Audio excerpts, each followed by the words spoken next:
How do doctors classify the different types of lupus? Lupus is a complex autoimmune disease that can affect many parts of the body, and doctors use specific criteria to classify its different types. Understanding these classifications helps healthcare providers determine the best treatment and management strategies. The main types of lupus are systemic lupus erythematosus, cutaneous lupus, drug-induced lupus, and neonatal lupus. Systemic lupus erythematosus is the most common form.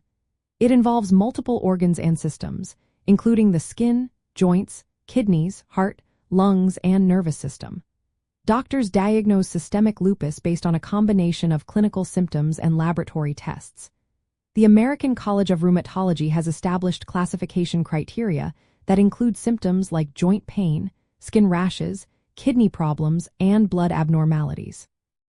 A positive anti-nuclear antibody test is often a key feature, but it is not exclusive to lupus.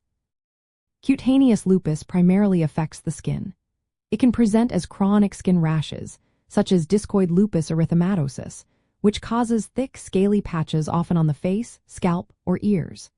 There's also subacute cutaneous lupus, which causes more widespread, non-scarring rashes that may resemble sunburns. These skin forms can occur with or without systemic involvement, but they are classified separately because their primary manifestation is skin-related. Drug-induced lupus is a form that develops as a reaction to certain medications.